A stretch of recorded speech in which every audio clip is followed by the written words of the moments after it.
안녕하세요. 런던에서 온 평양 여자의 저자 어혜선입니다. 오늘 이렇게 여러분들 앞에 설 수 있어서 너무 영광이고 감사하게 생각합니다. 저는 2016년 여름 당시 런던 주재 북한 대사관 공사로 일하던 남편과 그리고 두 아들과 함께 자유를 찾아서 대한민국으로 왔습니다.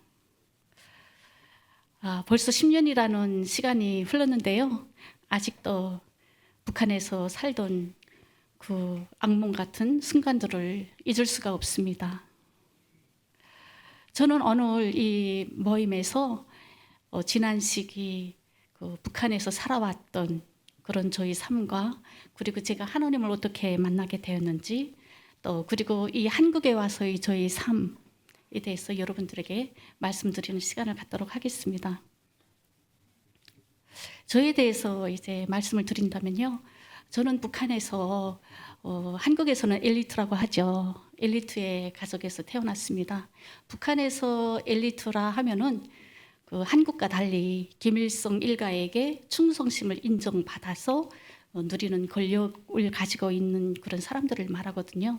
그래서 저희 가족인 경우에는 할아버지 대회 때 김일성과의 인연으로 시작이 되어가지고 저희 아버지도 인민군대 장성으로 이제 일을 했고요.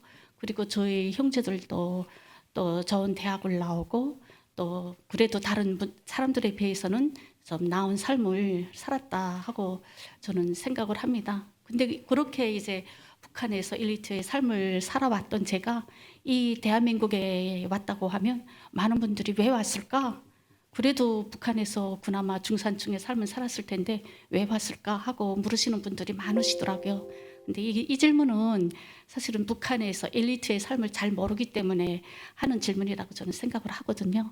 그래서 북한에서 저는 그 엘리트의 삶을 살았다 하면 물론 좋은 삶이 있어요. 우리가 이제 이렇게 이제 꼽아보면 아이들도 좋은 대학에 이제 추천받을 수 있고 그리고 일하는 기간에는 그 공간 생활을 할 수 있고 그리고 병원이라든가 또 식생활이라든가 이런 게 여느 일반 사람들은 배급제지만 엘리트의 삶을 살게 되면 공급제가 있거든요. 공급제에서는 이제 뭐 고기라든가 육류라든가 뭐 기름이라든가 채소라든가 이런 걸 다른 분들은 입에 이제 정말 잡숴볼 수 없는 기회지만 그래도 권력을 누리게 되면 그런 기회는 있어요. 근데 제가 북한에서 우리 부모님의 삶을 보면서 느꼈던 게 권력에 대한 두려움이었어요. 제가 평양 외국어 학원에서 공부를 하게 되었는데요. 그때 저희 주변에서 함께 공부하던 친구들이 엘리트의 자녀들이 많았어요. 근데 어느 순간에 정말 저희 부모보다 더 높은 직급에 있던 분들이 하루아침 사이에 온 가족과 함께 사라지는 모습을 정말 많이 봤거든요. 그래서 6년 동안의 학원 생활에 정말 저와 함께 공부를 시작했던 많은 그 간부집 자녀들이 대부분이 없어지거나 아니면은 지방으로 추방되는 이런 걸 보면서 저는 북한에서 엘리트의 삶에 대한 두려움과 불안을 느끼게 되었어요. 그래서 저는 이게 참 무서운 자리로구나. 그리고 그때 이제 저희 아버지도 늘 그러셨거든요. 내가 아무리 늙어도 너희들 신세는 지지 않는다 하셨거든요. 근데 결국은 저희 아버님도 이제 혁명화 처벌을 받고 군복을 다 벗고 지방으로 이제 추방되셨다가 나중에는 아들이 집에 얹혀서 외로운 여생을 보내셨거든요. 그래서 저는 이제 결혼을 할 때 어떻게 해서든지 저는 권력을 가지고 있는 그런 집에는 시집을 가지 않으리라 하는 그런 생각이 불쑥 떠오른 거예요. 그래서 저희 남편은 평범한 집 자녀거든요. 그래서 저는 이런 이제 열심히 살고 그때 당시에는 저를 만났을 때는 외교부 이제 지도원으로 남편이 일했을 때인데 당연히 저는 이제 그 정도면 그래 권력의 두려움도 느끼지 않고 그래도 잘 살 수 있을 것이라고 저는 생각을 했는데 제가 생각이 틀렸더라고요. 오히려 저는 배부른 생각이더라고요. 여느 평범한 삶이 그렇게 배가 고픈 삶인지 몰랐어요. 그야말로 버림받은 삶이더라고요. 그 사람들이 어떻게 살든 죽든 국가에서는 그 어떤 혜택도 주지 않는 그런 삶이었는데요. 저는 그때 우리 남편이 한 달 월급이 1불도 안 됐어요. 1미화. 그렇게 작은 돈이었는데 그 돈으로는 정말 고기 한 킬로, 쌀 한 킬로 사 먹기가 어렵거든요. 이렇게 말하면 많은 분들이 아니 그런 월급 가지고 어떻게 살아? 근데 북한은 살고 있어요. 지금 살아가고 있고 당국에서 그런 조건을 보장해 주지 않으니까 다들 불법으로 뇌물을 받고 권력을 휘둘러서 뇌물을 받고 훔치고 이런 방법으로 다 살아가고 있거든요. 살아는 가고 있어요. 근데 이제 저희 삶은 그때 남편하고 결혼해서 아들이 이제 불치병에 걸리면서 더 심각해졌어요. 저는 그때 이제 저희 아들이 희귀병에 3살에 걸렸는데 어린이 10만 명당 하나씩 걸리는 그런 병이었거든요. 근데 저도 아이를 살려보려고 여기저기 찾아다니고 영하다는 의사 그리고 막 신내림을 받았다는 그런 분들도 찾아가고 그렇게 고생을 했는데 끝내 이제 북한에서는 야는 가망이 없다 이렇게 이제 결론을 내렸어요. 그래서 저희 남편하고 나하고는 어떻게 해서든지 저희 아이를 살리자면 무조건 외국에 데리고 나가야 되겠다 이런 생각이 이제 딱 들었는데 또 이렇게 척 앞을 보니까 남편이 아무리 외교부에서 유럽국, 영국 담당자라고 일을 한다고 해도 그 앞에는 외국으로 나가자면 수많은 간부집 자녀들과 그리고 이미 외국 생활을 하면서 이 재력을 닦은 그런 분들이 이제 있다 보니까 저희 차례가 오기에는 네, 정말 까마득했거든요. 제가 이제 이 말씀을 왜 드리냐면요. 하나님이 그 기적에 대해서 말씀드리고 싶어서 제가 말씀을 드리는 거예요. 그때 제가 이제 아무래도 길이 안 보여서 그때 어머니 말씀이 딱 생각이 났어요. 어머니가 늘 어렸을 때 저를 보고 그랬거든요. 너는 언니보다는 공짜복이 없는 것 같다. 근데 네가 조금만 노력을 하면 분명 너는 언니보다 더 큰 이런 그 복이 차려질 거야. 어머니가 늘 저보고 왜 그랬는지 모르겠는데 그런 말씀을 늘 하셨어요. 아마 제가 열심히 살지 않아서 그랬는지 모르겠는데 그 말이 딱 생각이 나면서 내가 외국으로 나가는 길을 우리 가족이 나가자면 우선 내가 움직여야 되지 않을까 하는 생각을 했어요. 그래서 그때 이제 제가 무역성 부원으로 그때 일할 때인데요. 그 당연히도 찾아다니고 또 외국 출장 보낸다는 인사처도 찾아다니고 또 저희 국장님도 찾아다니고 하면서 부탁을 했어요. 저희 아이가 이렇게 아프다. 외국 한 번만 좀 출장을 보내달라 했거든요. 그랬더니 그분들이 이제 저를 보내줬고 처음으로 제가 시리아라는 나라에 이제 무역 대표단으로 나가게 되었어요. 그리고 그 대표단에서 딱 들어오자마자 6개월 만에 정말 우리 남편이 덴마크 대사관 3등 서기관으로 발령을 받게 되었습니다. 근데 저는 이 군양고조 제가 갔다 와서가 아니라 그 가정이 정말 기적 같은 게 그 앞에 그렇게 보이지 않게 서 있던 손이 싹 다 없어졌어요. 왜냐면요. 그때 그 당시에 북한의 총리의 사이라고 하시는 분이 탈북을 한 거예요. 그러다 보니까 김정일이 화가 나가지고 간부집 자녀들 외국 파견은 다 그만둬라. 이렇게 이제 화가 나가지고 그때 엠바고를 걸어놨는데 그 덕으로 우리 아버지는 그때 혁명에 나가서 지방에서 고생하실 때니까 그래서 남편이 이렇게 앞자리로 차지할 수 있게 되었고 그 모든 사람들을 물리치고 나갈 수 있었거든요. 근데 저는 북한에서 이제 북한 외교관이라면 당연히 제가 본 북한의 외교관들은 북한에 돌아와서도 나름 여유 있는 삶을 살았기 때문에 저는 나가서도 잘 살 수 있으리라고 생각을 했어요. 아이 치료비와 약값은 전혀 걱정하지 않고 아이를 잘 키울 수 있다고 생각을 했는데 아니더라고요.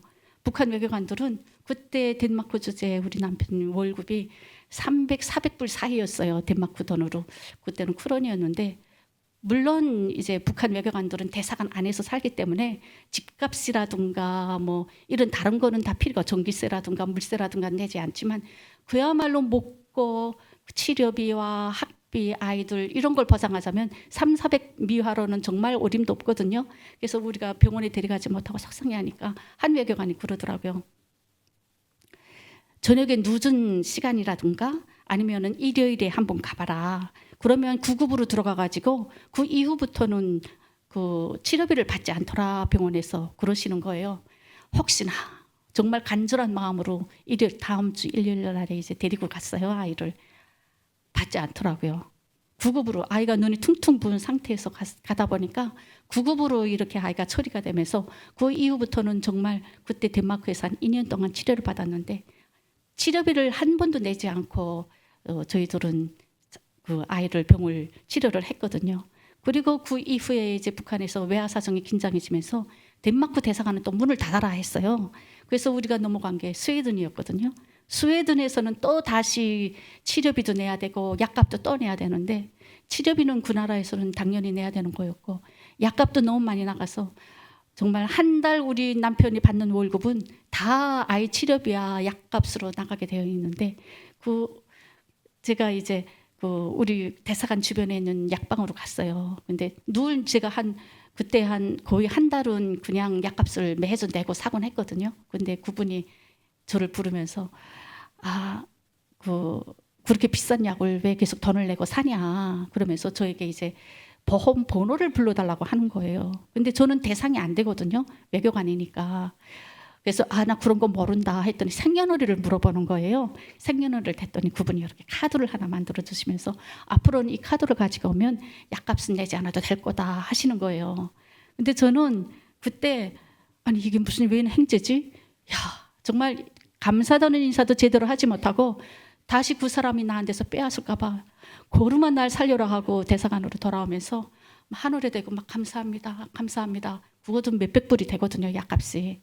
막 그랬어요. 근데 그때 제가 이제 막 이렇게 구웠는데 그 이후에 제가 이제 영화를 보면서 보니까 제가 굽는 방향도 다 틀렸더라고요. 그런데 그렇게 이제 저도 모르게 하늘에 대고 감사합니다. 감사합니다. 이러면서 살았는데 이제 덴마크에서 이제 제가 예수님을 직접 이게 예수님이고 이런 가정에 예수님께서 태어나셨구나 하는 걸 알게 된 계기가 있었어요. 저희 아들이 덴마크에서 이제 병 치료를 하면서 있을 때 어쨌든 공부는 시켜야 되잖아요. 북한에서는 우리 애 같은 병에 걸리면 공부를 시키지 말라고 해요. 학교도 보내지 말고 집에서 딱 안정을 시키라고 하거든요. 근데 덴마크 의사들은 다르더라고요. 야가 이제 희망을 주더라고요. 북한에서는 희망이 없는 애다 했는데 덴마크 의사분들은 야가 이제 병이 다 나오면 공부를 하나도 하지 않고 어떻게 야가 세상을 살아가겠냐. 그러면서 이제 학교도 무조건 보내고 아이가 자기가 환자라는 걸 느끼지 못하는 환경에서 키우라고 하더라고요. 그래서 그 다음엔 주변에 이제 학교를 찾아보게 됐는데 다 덴마크어를 배워주는 학교인데 영어를 딱 가르치고 싶었거든요. 그래서 이제 대사관 주변을 찾아보다가 팸플리트가 하나 대사관에 왔는데 우리 대사관 딱 주변에 국제학교가 하나 있는 거예요. 무작정 찾아갔어요. 보니까 가격도 다른 국제학교에 비해서 엄청 저렴하더라고요. 그래서 왜 이렇게 저렴할까 하고 물어보니까 크리스천 학교라고 하더라고요. 거기는 크리스천 자녀들만 다니시는데 우리는 아니잖아요. 북한에서 그렇게 그런 데 보내면 또 이것도 처벌감이거든요. 정말 학비는 저렴한데 영어도 배워줘야 되겠고 저런 데 보냈다가 또 처벌받을 것 같고 망설이다가 모르겠다 입국 다물고 보내자 했어요. 그래서 이제 크리스마스 날 아이가 자기 무슨 공연에 참가한다고 그러면서 계속 노래를 흥얼흥얼 하더라고요. 그리고 이제 크리스마스 전에 다 이제 부모들을 초청해서 아이들이 하는 그 연극을 이제 보여주는데 그때 그 연극이 뭐였냐면 아기 예수님께서 이제 마국간에서 태어나는 그 장면을 묘사한 연극이었어요. 우리 아이는 카멜이 되었거든요.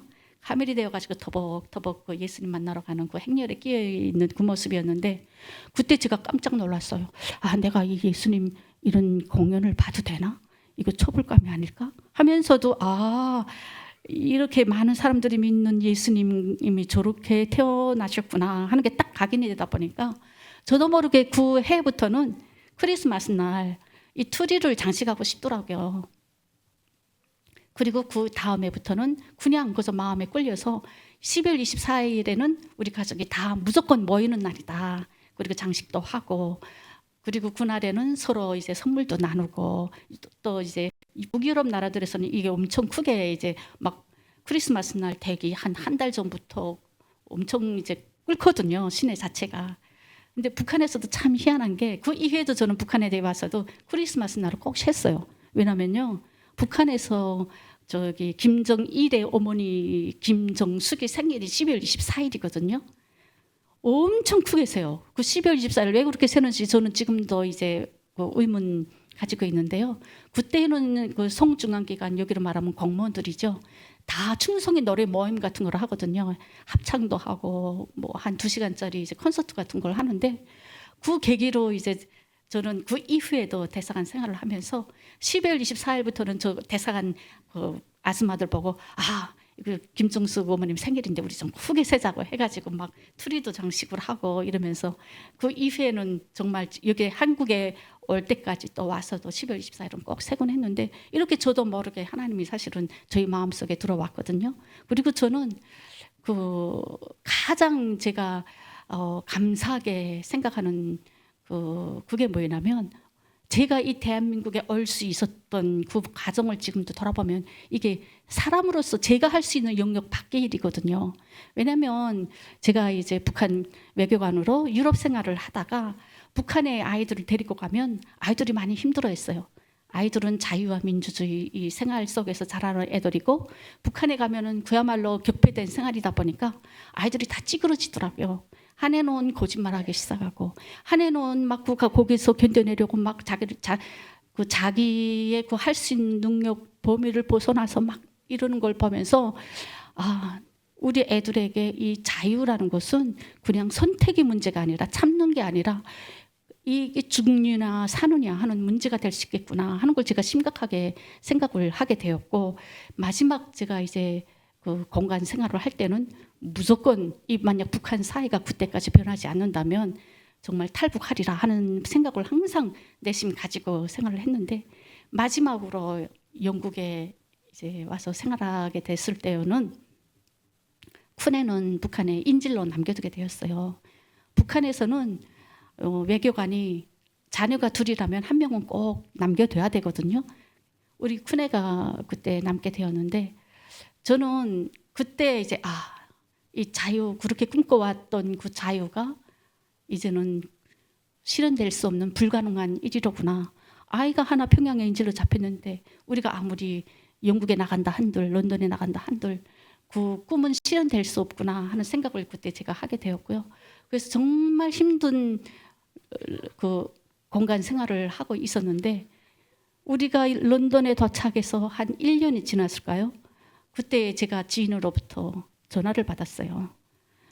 빨리 평양에 가보라고.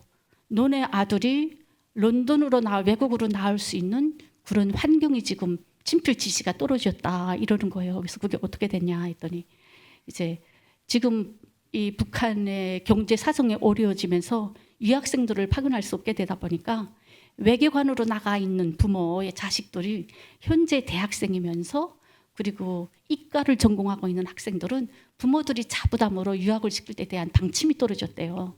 근데 북한 사회에서 한 번도 있어보지 못했던 그런 결정이거든요. 북한에서는 부모들 데리고 나갔던 자녀들이라도 대학에 입학할 나이가 되면 무조건 불러들여요. 왜냐하면 이렇게 이제 사상적으로 변할 수 있고 또 나쁜 그런 영향을 받을 수 있다 하는 게 북한 당국의 시선이었는데, 그때는 이제 김정은이 올라갔을 때인데 어떻게 된 일인지 그런 결정이 떨어진 거예요. 근데 이제 더 이제 기가 막힌 것은, 제가 이전에 5년 전에 다시 북한으로 돌아갔을 적에 원래 외국에 나갔던 애들은 외국어 대학에 들어가는 게 정상이에요. 편입을 하더라도. 왜냐하면 외국어를 배웠기 때문에 북한에서는 외국어 대학에 편입시킬 그런 자격이 있거든요. 그런데 저는 우리 아이가 너무 아이 쪽부터 아파서 나는 외국어 대학이 아니라 무조건 평양 우학대학에 나는 보내고 싶다. 막 우학대학에 가서 막 그 사정하고 이래서 야는 우학대학에 이제 들어가게 됐는데, 그 우학대학은 평양 외국어대학과 달리 7년 기간이거든요. 만약 야가 평양 외국어대학에 갔더라면 이미 졸업해서 사회생이 되었을 텐데, 이때는 야가 지금 아직도 평양 우학대학에서 재학 중이었고, 또 평양 외국어대학이라면 사회학 과목인데 이건 우학대학이다 보니까 이과 과목에 들어가게 된 거예요. 이 방침이 그야말로 자로 잰 듯이 딱 우리 아이한테 들어맞는 거예요. 그래서 남편이 그 말을 듣고 그 다음 주에 그 아이를 데리러 이제 평양에 가게 되었는데, 그때 저는 남편 보고 막 그랬어요. 여보, 만약 여기 내가 지금 너무 그 입 바른 소리인지 모르겠는데 당신이 야를 데리고 나오는데 성공을 하면 난 절대로 이젠 북한에 안 들어가겠다고 남편한테 막 그랬거든요. 근데 그때는 우리 남편이 대답도 안 하더라고요. 가서 이제 보름 만에 수석을 다 고쳐가지고 다시 그 런던으로 나오게 되었는데, 런던에 나와서도 이제 런던은 북한하고의 그 한국도 같겠죠. 이게 가족 방문 비자는 받을 수 있지만 대학생이 아닌 경우에는 6개월 이상 체류할 수가 없거든요.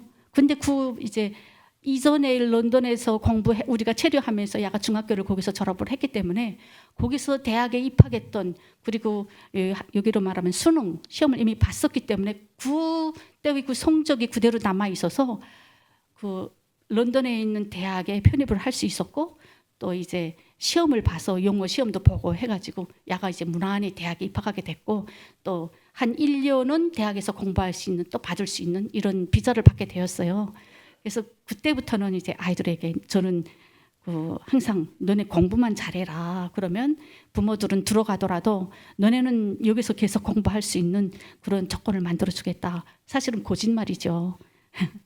어떻게 아이들을 거기 떨구고 공부를 해요? 그러다가 1년 후에 대학생들이 나와가지고 사고를 너무 많이 치니까 다시 그게 취소가 되어가지고 다시 대학생들을 다 들여보내라 하는 방침이 떨어진 거예요.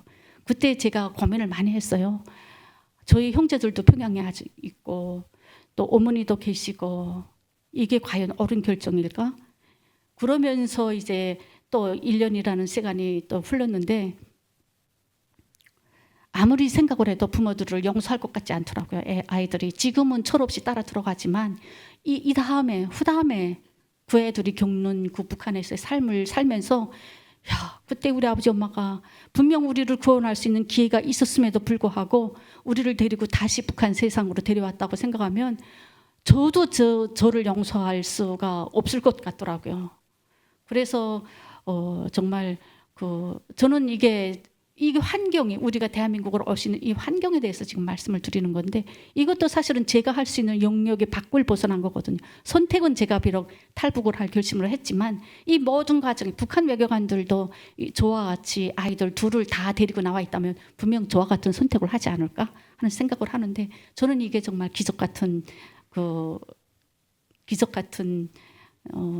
일이었다고 저는 생각을 하고요.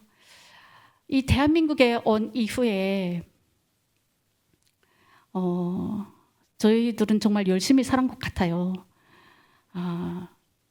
정말 아이들은 다 이제 대학으로 떠나갔고, 그리고 또 남편은 남편대로 정말 북한에서는 상상할 수 없었던 그런 삶을 살았어요. 북한에서는 아무리 열심히 살아도 먹고 살 수 있는 조건이 지어지지 않았기 때문에 늘 어떻게 하면 이 정상적인 삶을 살 것인가, 이런 고통 속에서 항상 살곤 했었는데, 이 대한민국에 오니까 경제권이 우리한테 있더라고요. 북한에서는 개별적으로 경제할 수 있는 이 권리가 없거든요. 다 충성도에 따라서 정해져 있는 배급을 받으면서 살아있지, 내가 일을 해서 내가 벌어먹을 수 있다, 정상적인 코스로 내가 이제 열심히 일을 하면 정상적인 삶을 살 수 있다, 이거는 사실은 북한에서는 상상도 할 수 없었던 일이에요. 그래서 남편이 강연도 하고 책도 쓰면서 또 수입도 늘어나고, 그리고 또 저는 이 대한민국에 올 때 사실은 자그마한 카페라도 하나 가지고 있는 것이 꿈이었거든요. 북한에서는 그게 허용이 안 되기 때문에. 그래서 오자마자 베이커리 학원도 다니고, 또 베이커리 자격증도 따고, 또 그래도 보니까 정작 한국 사회에 이렇게 발을 탁 들이밀기가 좀 무섭더라고요. 너무 열심히 다들 사시기 때문에 난 안 되겠구나 해서 또 이제 이화여자대학교에서 그 석사과정도 다녔고, 또 논문을 착 쓰고 나니까 나도 뭔가 할 수 있지 않을까 하는 생각으로 이제 런던에서 평양여자라는 에세이도 써내고, 또 그걸 써냈기 때문에 오늘 여러분들 앞에 이렇게 설 수도 있고, 늘 누구 부인, 늘 누구 사모님 하고 부르던 제가 그래도 이제는 작가 이름으로 이렇게 할 수 있는, 이것도 사실은 북한에서는 꿈도 꿀 수 없는 일이거든요. 그래서 저는 나름 잘 산다고 생각을 했어요. 근데 열심히 아무리 살아도 그 불안감은 사라지지 않는 거예요. 우선 가치가 완전히 달라졌어요. 이전에서 북한에서 살 때는 누구의 목, 누구의 고통, 누구의 헌신, 뭐 희생 이런 건 아무것도 안 해요. 자기 감정을 돌아볼 그런 여유라든가 뭐 그런 권리가 없었거든요. 무조건 온 집안을 합심해서 모든 헌신, 희생해서라도 어떻게 해서든지 이 가족이 먹고 살아야 된다. 이런 일념으로 살았는데 이 대한민국에 오니까 그게 아니더라고요. 개인, 타인, 그리고 능력에 따라서 개인에 의한 평가, 그리고 남편, 아이들이라도 다 타인이래요. 그리고 타인으로서 이 존경과 이런 간격을 두고 이런 삶이 사실은 저에게는 지금까지 살아왔던 방식이 아니거든요. 누구도 저의 헌신과 희생을 더는 요구하지도 않았어요. 그래서 저는 아 그래 열심히 바삐 사는 게 옳게 살아가는 방법이로구나. 그냥 우리 집안은 다 달렸어요. 달렸는데 살다 보니까 정말 가정의 화목, 그리고 서로 이해, 그리고 서로 함께 하는 이런 마음가짐이 점점 사라지더라고요. 그래 바쁘니까. 그래 우리 집은 앞으로 통일이 된 다음에 가족들에게, 북한에 남겨진 가족들에게 당당하게 나서겠으면 꼭 성공해야 돼. 이 사회에서.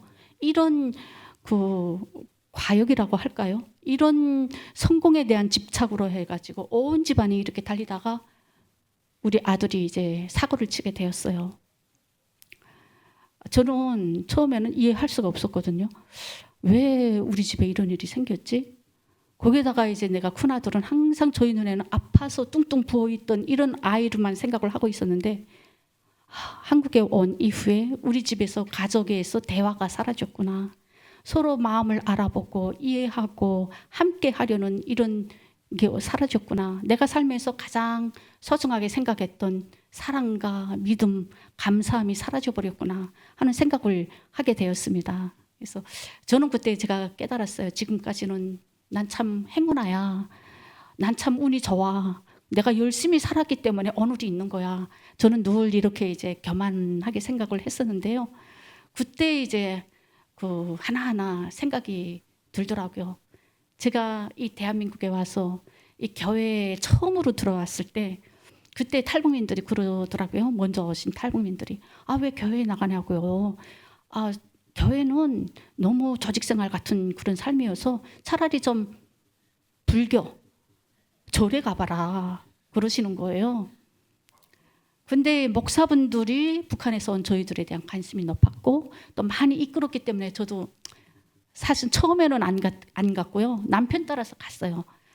근데 제가 처음으로 이제 그 모든 것이 은혜라는 찬양을 듣게 되었는데 그때 제가 딱 정말 내가 살아왔던 모든 가정 하나하나가 하나님께서 내 옆에서 나를 잡아주셨구나.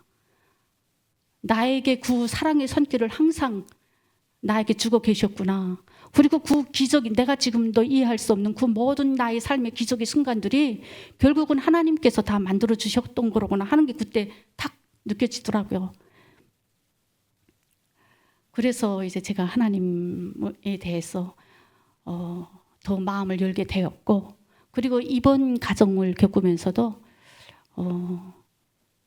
저는 하나님께서 의도하신 계획이 아닐까 하는 생각을 해요. 왜냐면요, 하나님께서 봐라, 네가 그렇게 소중히 여기는 내 아들이 지금 잘못 살고 있다 하면서 이제 매를 두신 거고요. 그리고 대화를 더 많이 해라. 그리고 이번 시련을 겪어야 너희 아들이 앞으로 사람답게 살아갈 수 있다. 좋은 사람이 될 수 있는 기회다 하고 주신 것 같고, 그리고 제가 이제 하나님을 믿게 되면서 딱 변한 게 있어요. 가치관이 변할 거예요. 대한민국에 와서 이렇게 경쟁 사회, 그리고 네가 아니면 나, 이렇게 이기주의 이런 속에 이제 제가 묻어가다가 이 성공이라는 게 전부가 아니로구나. 내가 살고 있는 이 하루, 이 일상이 얼마나 감사한지 알게 되었어요. 그리고 이 대한민국에서 살아갈 수 있는 오늘이 축복이고, 그리고 우리 아이가 지금은 아프지 않은 것만도 감사한 일이고, 그리고 이 사건으로 해서 우리 가족이 다시 모여서 서로 대화가 있고 한 번도 자기 속마음을 털어놓지 않았던 아들에게서 이 마음의 대화를 두들 수 있는 게 이게 또 하나님께서 주신 은혜로구나 하는 걸 제가 깨닫게 되었습니다. 제가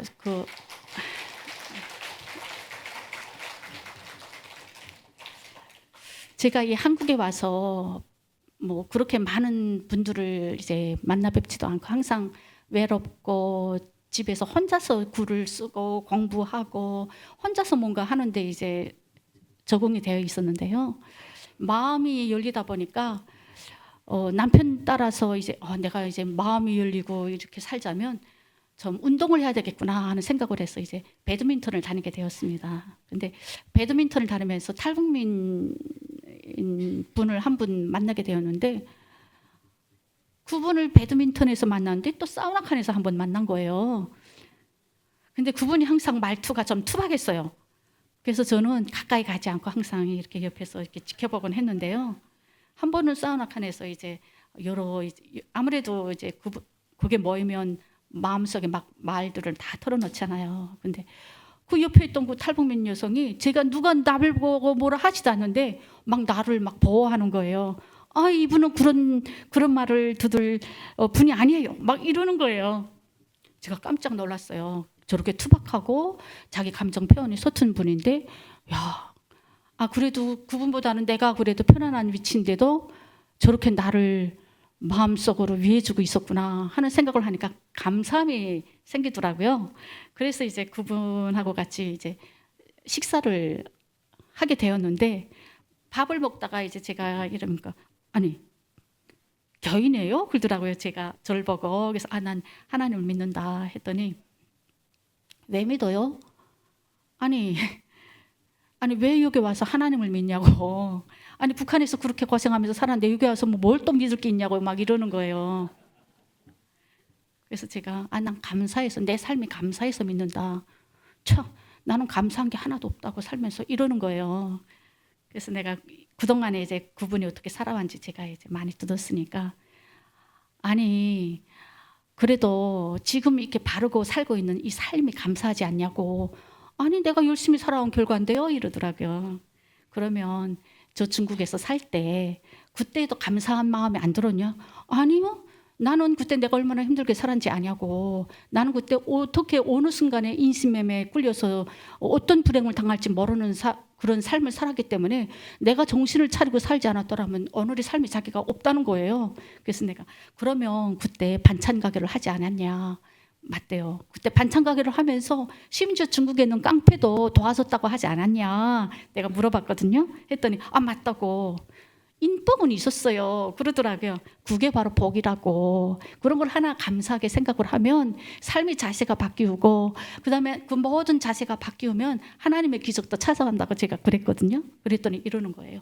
아니 그러면 언니는 지금 아들이 그렇게 됐는데도 하나님이 감사해요? 하더라고요. 그래서 저는 감사하다고. 나는 하나님께서 더 늦기 전에 가르쳐 주신 것도 감사하고 그리고 하나님께서 제가 하나님을 믿게 되면서 가장 감사한 부분이 평안을 찾은 거거든요. 저는 대한민국에 온 이후로 늘 불안했어요. 우선 북한에 두고 온 가족들에 대한 죄책감 그리고 그 죄책감으로 오는 불안 그리고 이 대한민국 사회에서 나는 어떻게 살아갈 수 있을까? 앞이 보이지 않더라고요. 남편은 남편대로 열심히 살지만 저는 늘 의존해야 하는 삶을 살아야 하는 것도 불안하고 혼자서 좀 홀로서기를 하고 싶은데 방도는 보이지 않고 늘 불안하고 그러다 보니까 뭔가 성공을 해야 된다. 무슨 꿈에 대한 집착 이런 게 많았었는데 하나님을 알게 되면서부터 그래. 오늘이 일상의 행복한 거고 오늘 아무 일도 없이 살아간 이런 평안함을 느끼게 해줄 수 있었다는 이런 감사함이 저는 있기 때문에 그 친구 보고도 그랬거든요. 만약 하나님을 믿게 되면 더 평안을 찾게 될 것이다 하고 제가 이제 그 친구한테 말을 했었는데요. 모르겠어요. 하나님을 믿겠는지는. 하지만 저는 그 친구에게 내가 이제는 이렇게 말해줄 수 있는 위치에 섰다는 것도 참 감사한 일이고 네. 그래서 오늘 하고 싶었던 얘기가 정말 많은데 여기 오신 많은 분들이 저처럼 걱정도 많으시고 자식 걱정, 그리고 나는 열심히 살아가는데 왜 나는 미래에 대한 걱정을 해야 될까? 오늘 제가 이제 대구 시내로 오면서 보니까 많은 상가들의 문을 닫았더라고요. 여기뿐만이 아니라 서울도 갔거든요. 분명 많은 분들이 이제 내면에 어둠을 안고 살아가고 계시는 분들이 많으실 텐데요.